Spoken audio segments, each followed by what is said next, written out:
भारतवर्ष पर शासन करने वाले शक्तिशाली सम्राटों में उज्जैन के राजा विक्रमादित्य का नाम अत्यंत प्रसिद्ध था। उनकी प्रसिद्धि उनके कठोर और निष्पक्ष न्याय के लिए दूर दूर तक फैली हुई थी। वह प्रायः अकेले और छद्म वेश धारण करके अपनी प्रजा की स्थिति का निरीक्षण करते थे, ताकि वे वास्तविक परिस्थितियों का पता लगा सकें। इस रीति से उन्हें कई विचित्र और चौंकाने वाली बातें ज्ञात हुईं और उन्होंने अनेक रहस्य सुलझाए। इसी कारण उनके शासनकाल में न्याय कभी विचलित नहीं होता था।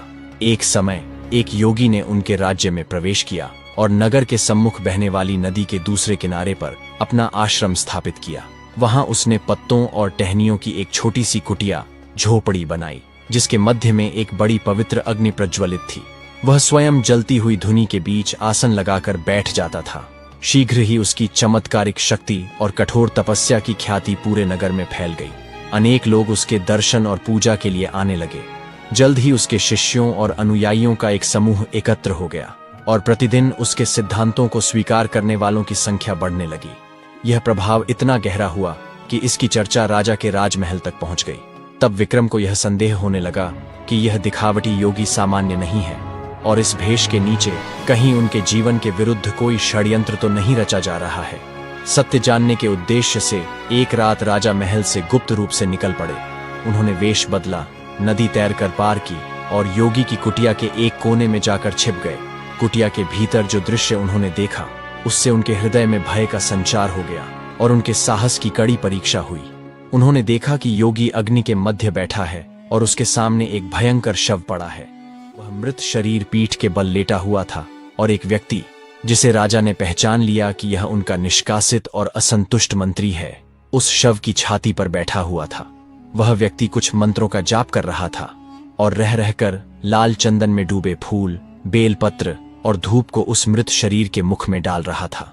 शव को पुनर्जीवित करने का वह भयानक अनुष्ठान चल रहा था और लगभग 1 घंटे बाद उस पूर्व मंत्री ने चीत्कार कर कहा, बोल हे पुत्र, बोल।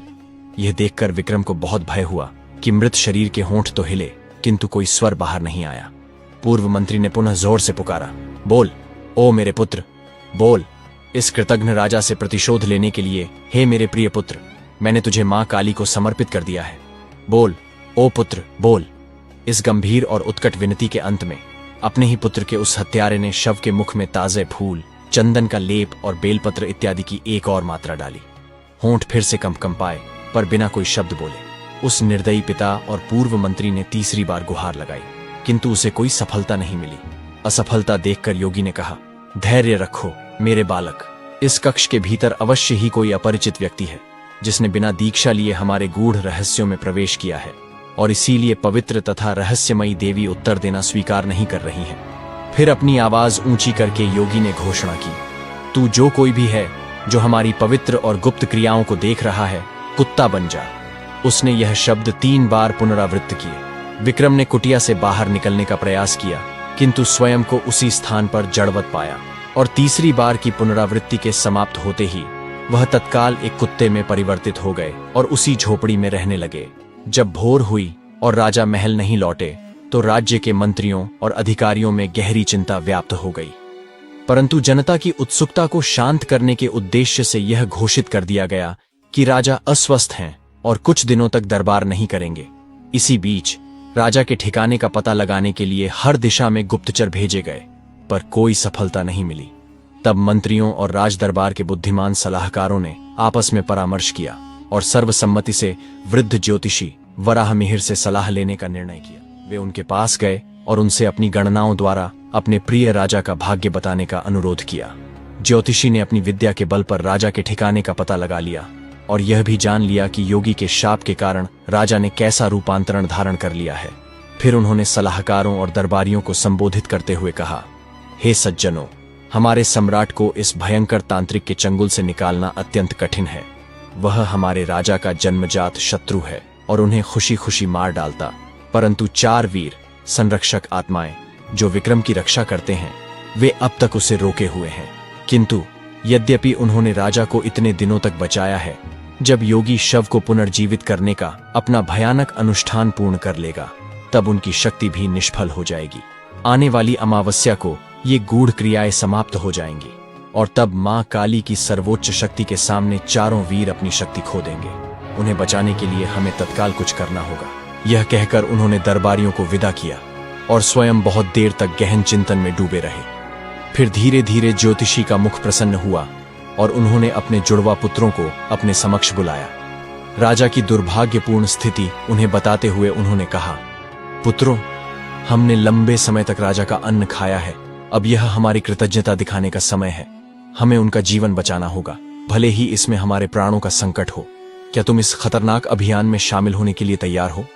वे जुड़वा बालक, जो अत्यंत रूपवान थे, एक स्वर में बोले, पिताजी, आपकी आज्ञा और हमारे राजा की सेवा के लिए हम कब तैयार नहीं थे। इस आपातकाल में हमारी क्या सहायता अपेक्षित है, यह हमें बताइए। तब उस प्रसन्न पिता ने उन्हें नदी के तट पर ले जाकर सामने के किनारे पर बनी कुटिया दिखाते हुए कहा, वहां तुम उस जादूगर की कुटिया देख रहे हो। कुटिया के द्वार पर तुम्हें एक काला कुत्ता दिखाई देगा। वह दिखने वाला कुत्ता ही हमारे प्रिय राजा है। मैं तुम्हें 2 हिरणों में बदल दूंगा और तुम्हें जाकर उस कुत्ते को बहलाकर इस किनारे तक लाना होगा। नदी अधिक गहरी नहीं है और कुत्ता तुम्हें देखते ही तुम्हारे पीछे आएगा। योगी का जादू नदी के मध्य भाग तक ही फैला है, उससे 1 इंच भी आगे नहीं। इसीलिए तुम जितनी जल्दी हो सके दौड़ो और कुत्ते को उस सीमा से तेजी से बाहर ले आओ। जब तक तुम नदी की मध्य रेखा के पार नहीं होते, तुम योगी के नियंत्रण में हो और तुम्हारा जीवन उसके दया पर है। इस ओर तुम सुरक्षित हो। उन्हें यह चेतावनी देने के बाद ज्योतिषी ने उन जुड़वा बालकों को 2 अत्यंत सुंदर हिरणों में बदल दिया, जो नदी तैरकर योगी की कुटिया की ओर चल दिए। दोनों हिरण कुटिया के द्वार पर पहुंचे और कुत्ते ने जैसे ही उन्हें देखा, वह एक गहरी गुर्राहट के साथ उनके पीछे भागा। हिरण तत्काल जल में कूद गए और वह काला कुत्ता उनका पीछा करने लगा। कुत्ते की आवाज से योगी अपनी समाधि से जागा और उसने देखा कि कुत्ता हिरणों का पीछा कर रहा है। पहले तो उसे इस घटना की वास्तविकता का कोई संदेह नहीं हुआ, परंतु हिरणों को गहनता से देखते हुए उसने उनके जादुई आवरण को भेद दिया और पाया कि वे वास्तव में मनुष्य हैं। योगी ने विलंब किए बिना स्वयं को एक चील में बदल लिया और हिरणों की आंखें नोचने के इरादे से हवा में उड़ गया। राजा के 4 वीर उसके इरादे को भांप गए और उन्होंने हवा में एक भयंकर धूल भरी आंधी उत्पन्न कर दी, जिससे चील अपने शिकार को देख न सके। इस बीच राजा और जुड़वा बालक नदी के मध्य भाग तक पहुंचने ही वाले थे। तभी चील ने आंधी को चीरते हुए बड़ी तेजी से नीचे गोता लगाया और आगे वाले हिरण की एक आंख निकाल ली। अगले ही क्षण वे तीनों, दोनों हिरण और कुत्ता, मध्य रेखा को पार कर चुके थे और योगी के हानिकारक प्रभाव से बाहर निकल गए थे। चील हवा में ऊंचाई पर मंडराती रही, किंतु उस सीमा को पार करने का साहस नहीं कर सकी। जब वे दूसरे किनारे पहुंचे तो ज्योतिषी ने उन्हें वापस मानव रूप में लौटा दिया और इस सहायता के लिए राजा की कृतज्ञता अपार थी। छोटे पुत्र की एक आंख चली जाने का दुख उस उत्सव की खुशी को थोड़ा कम कर गया। फिर भी पूरे नगर में यह समाचार फैलने से हर्ष और उल्लास छा गया कि राजा ज्योतिषी की सहायता से अपने खतरनाक रोग से ठीक हो गए हैं। राजा और योगी के साहसिक कार्य को सख्ती से गुप्त रखा गया, किंतु राजा ने देखा कि योगी का समूह प्रतिदिन शक्ति और संख्या में बढ़ रहा था।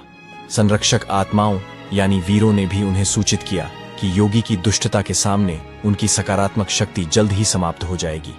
इस विपत्ति में राजा ने जादूगर की साजिशों का सामना करने के लिए ज्योतिषी से परामर्श मांगा।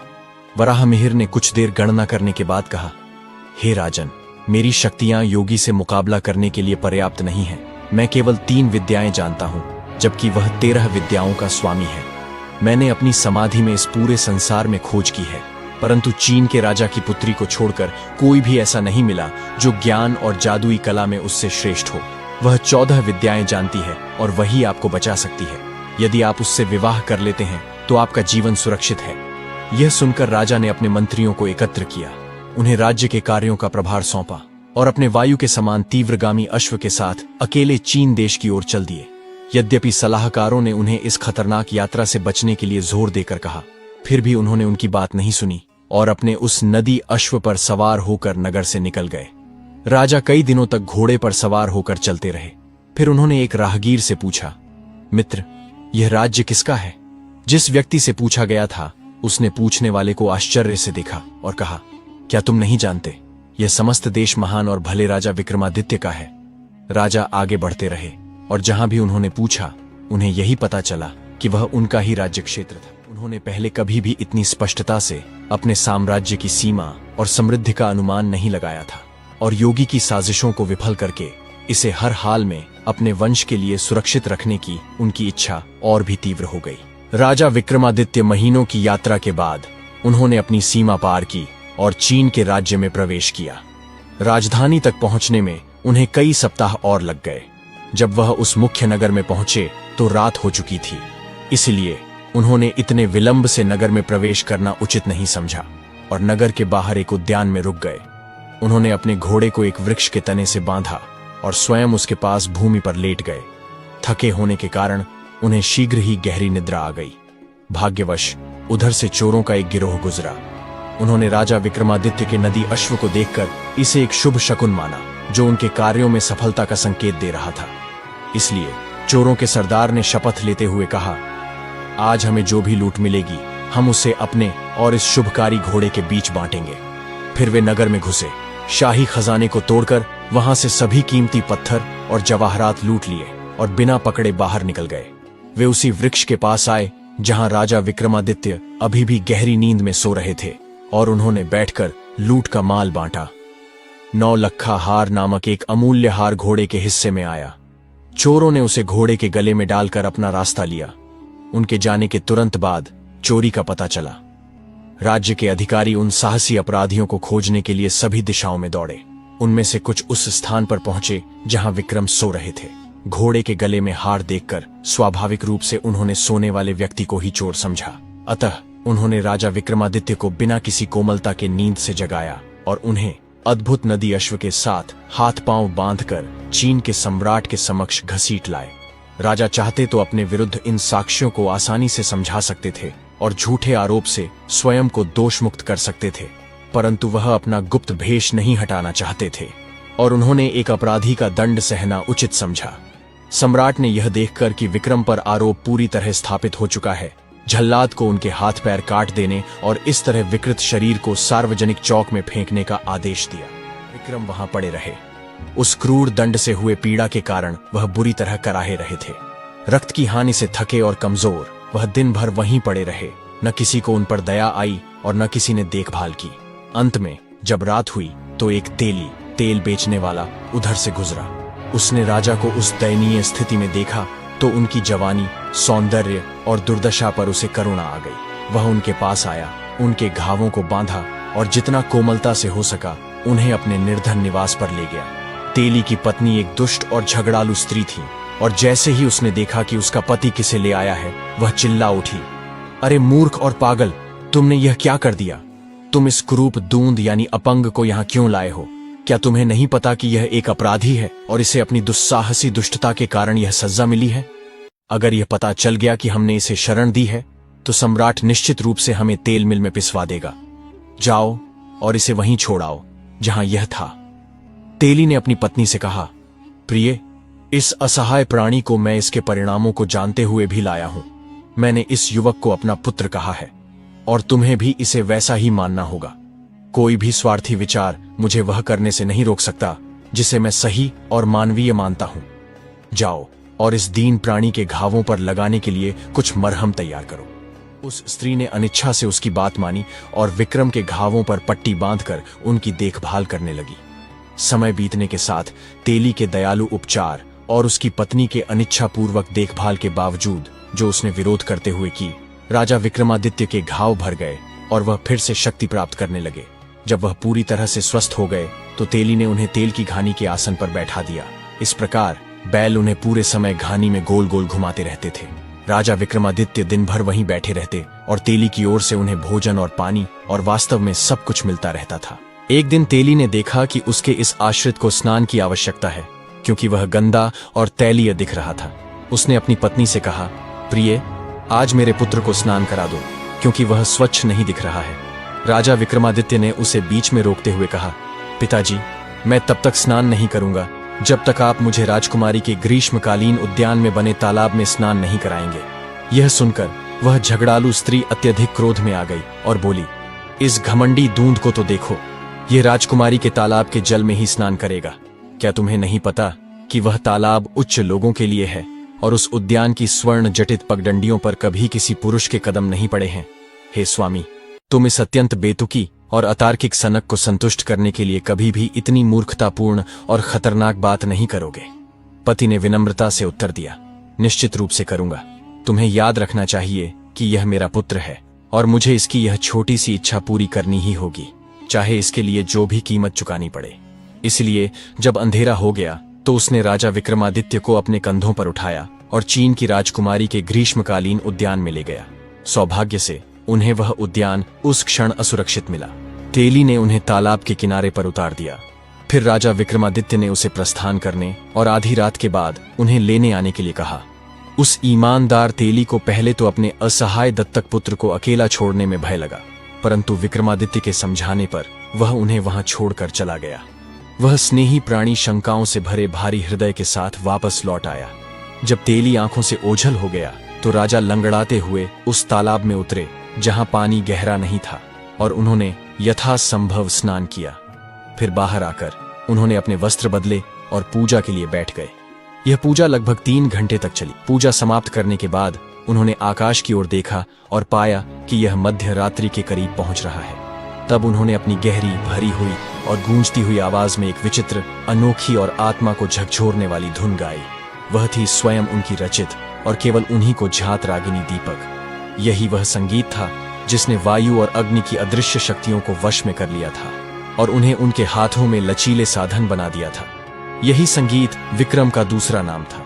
जैसे ही उस प्रतिभाशाली राजा विक्रमादित्य ने दीपक रागिनी का गायन किया, नगर के वे सभी दीपक जो बुझ चुके थे स्वयं ही जल उठे।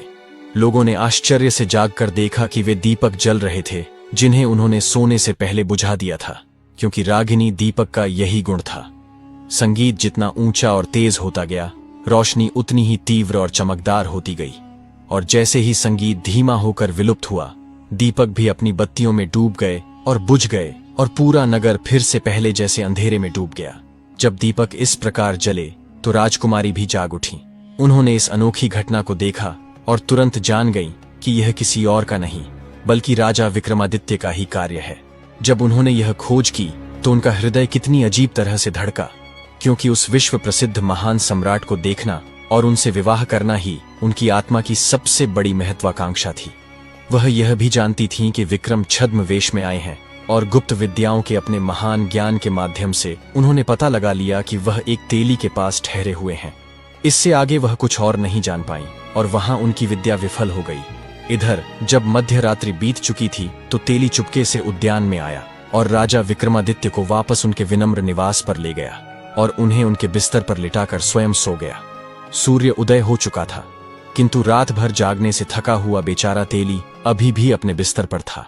जब राजकीय अधिकारियों ने उसे राजकुमारी के सामने तलब करने के लिए जगाया, वह गरीब आदमी डर के मारे थरथर कांप रहा था और मन ही मन बहुत भयभीत था, क्योंकि उसे लगा कि उद्यान में उसके अवैध प्रवेश का पता चल गया है। हालांकि जब उसे राजकुमारी के सामने लाया गया तो उसने देखा कि शहर के सभी तेली पहले से ही वहां हाथ जोड़े खड़े थे।